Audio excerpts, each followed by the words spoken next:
Hello. How do you like my prayer wheel? I just made it all by myself. It's a homemade one. And I've made it to, well, with prayer. It's just suitable. Every time I spin it, I hope people will remember that art is like life and it is unlike life, and it must be both of these things in a way at once.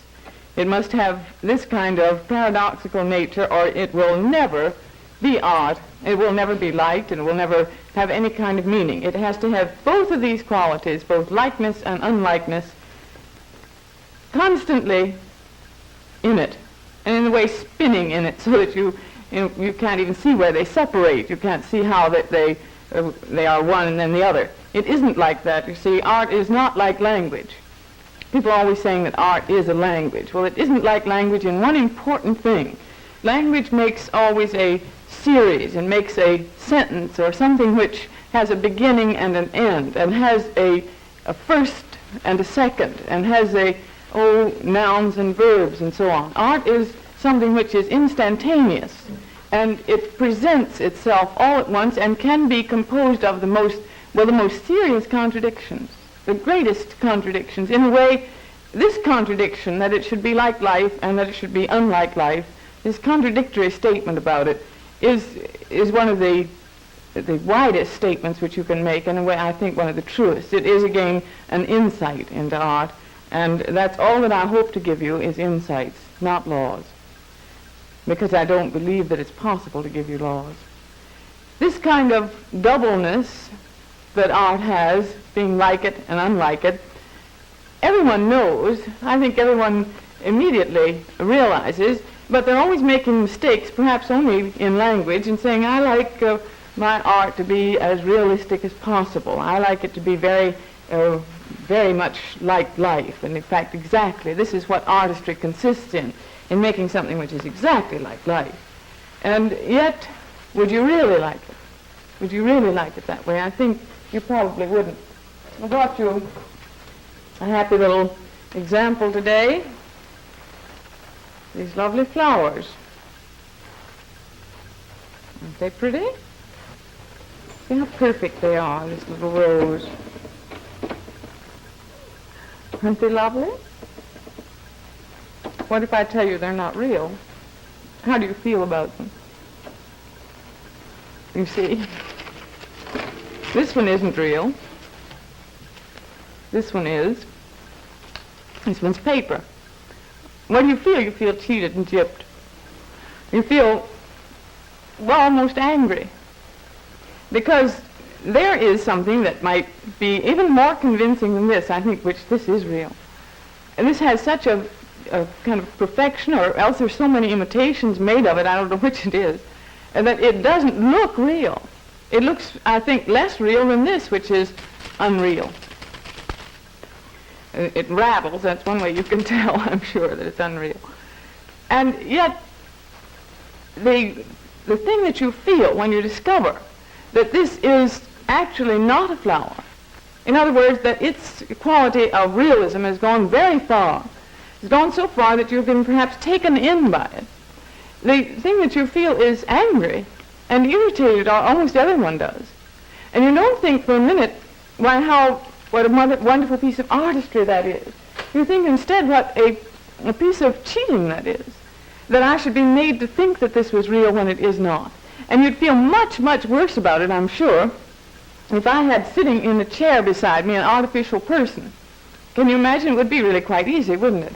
Is to have a wax figure sitting beside me and looking exactly like a person. It's a very easy thing to achieve. And yet, how would you feel about it? You see, you would feel, again, cheated, because you would know that this is not what art is. It shouldn't go this far. To the point of what? To the point of fooling you completely. And remember that completely. Because art intends, and this is one of the things that often gives it, and particularly among puritanical people, it gives it a rather shady overtone, that people think that, well, it's a pretty dubious kind of business, because it is based in a way on fooling. It's based on deceit, on deception. But deception carried only so far. Deception carried just far enough. And if it goes farther than that, and if you have the unpleasant experience of discovering that the person sitting in the chair beside you is really made of wax, even if that person has a little phonograph inside and can say about as many things as people ordinarily say, like it's a nice day or it's not a nice day, or we've been having too much rain or not enough rain, if it is so completely a trick that it can also say these things, you'd even feel angrier rather than more in awe of it as a work of art. If you examine the feeling that the work of art should be like life, you discover that you've come to the point where you don't want it to be like life. On the other hand, you want it to be enough like life. And it may make you very, very angry. And I think this is one of the things which is the deepest indication of our attitude of seriousness toward art and our requirement about it, is that we get angry at either of these extremes of our little prayer wheel.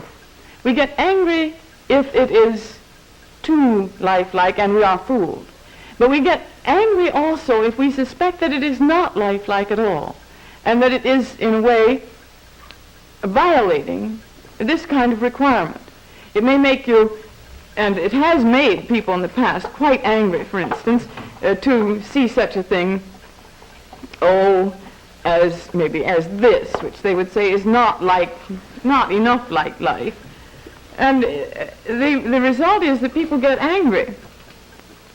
Instead of being able, to pay no attention to it at all, or to laugh at it even, they get definitely angry.